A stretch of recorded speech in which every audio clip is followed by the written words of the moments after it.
Newly obtained video to CNN shows a former Georgia Republican county official escorting two operatives hired by an attorney for former President Trump into the county's election offices on the same day a voting system there was illegally breached.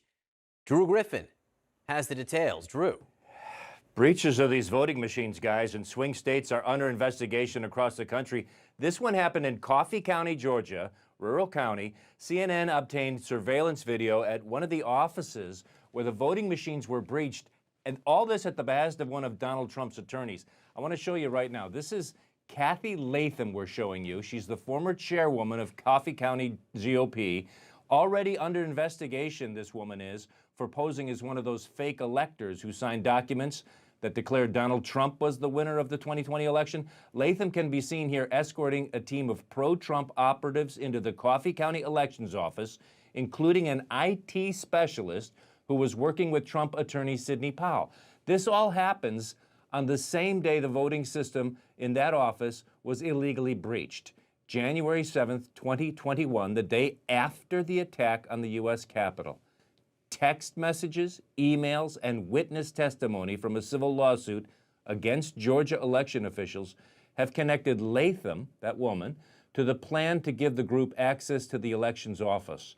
About a week before this voting machine breach, that same woman, Latham, testified before the Georgia state legislature, along with Rudy Giuliani, talking all about voter machine irregularities in Coffee County. Latham's attorney told CNN in a statement that Ms. Latham has not acted improperly or illegally, and Ms. Latham did not authorize or participate in ballot scanning efforts, computer imaging, or any similar activity. The IT specialist firm says it had no reason to believe he was doing anything wrong either. One important note, Coffee County, where this happened, is a Republican stronghold. Donald Trump won this county with 70% of the vote. But you can see from that video there that the Trump-connected team wanted to and was able to get access to that election office. And as you said, Drew, this isn't the only place this kind of thing is happening.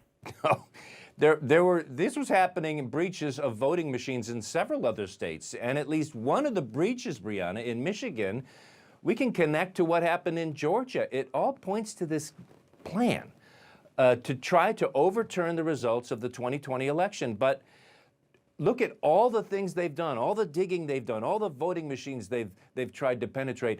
None of it has shown any of this evidence that they think exists out there, you know, that this was somewhat of an illegitimate election. Joe Biden won this election, and they just could not accept that. So, Drew, what's going on with the investigation into all of this? Well, there are various state investigations. The Michigan Secretary of State told me last week that she's handed over her state's evidence to the Department of Justice. They have not heard back. It's an incredible, intricate story. You know, Zach Cohen and Jason Morris, two of our crack investigative reporters in D.C., have just posted a big story online with a lot more details on this. Incredible stuff. If you want to follow along, or guys, read about it in the history books in like 10 years from now. Yeah, follow along now. You'll be well prepared for when you read it in the history books. Drew Griffin, terrific reporting. Thank you so much. Thanks.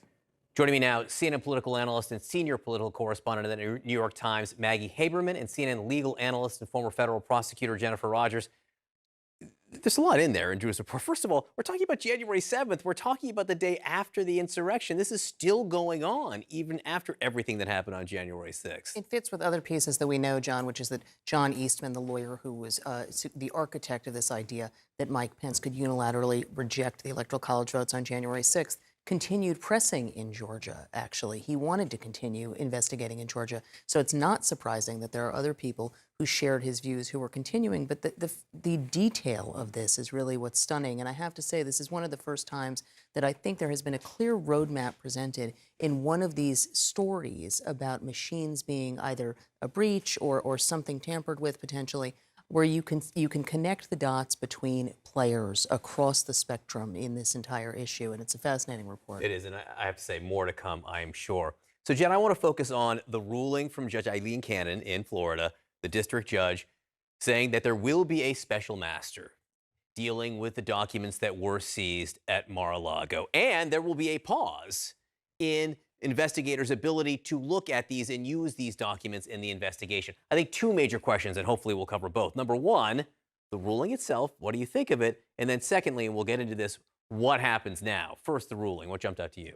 Well, it's a mess. It really is a mess. I mean, the judge had to find to establish jurisdiction and then to appoint the special master and enjoin the Justice Department from using the documents, a whole bunch of criteria that are delineated in statutes and cases, right? And for each of those, she either ignores them altogether or provides really unpersuasive evidence of these elements. So just to give one example, executive privilege. In order to say that the special master can review executive privilege, she has to show, or actually Donald Trump as the movement has to show, and she has to find irreparable harm and a likelihood of success on the merits. She cannot do that. She doesn't even do the legal analysis with respect to executive privilege. All that she says is it's not 100% precluded by the Supreme Court that he doesn't have an executive privilege here. But there's a lot of space in between not 100% and likelihood of success on the merits, which is 51%, right? So time and time again, Judge Cannon really just doesn't do any persuasive legal analysis here. One of the things, Maggie, that you point out, Merrick Garland has always said that the DOJ is going to pursue its investigations without fear or favor.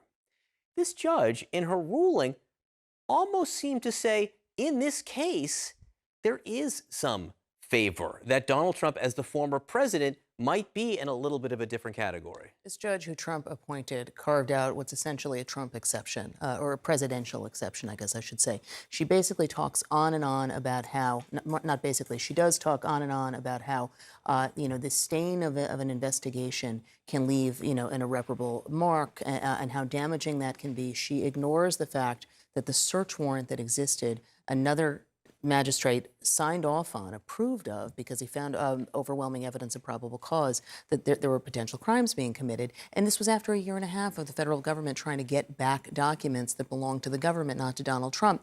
You wouldn't know any of that, really, from looking at this ruling. And so it is striking how this judge has created this exception suggesting that Trump should be given more deference than really any other, person who is facing an investigation gets in this country. So what now? Jen, if you were there, if you were one of these prosecutors, would you appeal, knowing that the appeal might delay it even more? Yeah, so this is a tough question because they really have to think about two things. They have to think about what damage is going to happen to their investigation as a result of the injunction that's being issued. And on that score, I think they might appeal because the judge didn't just say, put the documents aside. She says you can't use them. We don't even know what that means. I mean, they have reviewed all of these documents. So they have found leads for witness interviews. They may be issuing new subpoenas. What does this mean? Can they not issue subpoenas? If the subpoenas have been issued, can they not look at the returns when they come in? We don't really know. The special master won't really know. And so DOJ has to think about, do they need to appeal in order to try to get this injunction overturned or at least clarified? And then, the other issue is, does this set a bad precedent for going forward? Will DOJ now have to grapple with all of these people subject to searches coming in and saying, well, I know I haven't been charged yet, but, I want a special master too. What about me? And on that front, I actually think probably the precedent isn't too problematic because, as Maggie says, she makes such a big deal of the exceptional nature of this. He's the former president. This is about executive privilege in large part. So on those scores, I think it doesn't really apply necessarily to other potential search warrant folks down the road. So that's kind of the two competing issues for DOJ. And Maggie, now. quickly, what are you watching going forward now? Look, the appeal is obviously the main thing. How long does this take, John? Let's say that the DOJ does go ahead with an appeal. How long does this stop their investigation, even as that's playing out? Does this kick into next year, into 2023, which is very possible? And one thing we didn't discuss is, how did the two sides even agree on who a special master is going to be? Who has the security clearances for this? It's a wild decision. And the judge did say, you guys get together, figure out who the special master is going to be, and come back to me. Hard to imagine. They've had so much agreement so far. I'm sure this will go swimmingly. Maggie Haberman, Jennifer Rogers, thanks so much for being here this morning.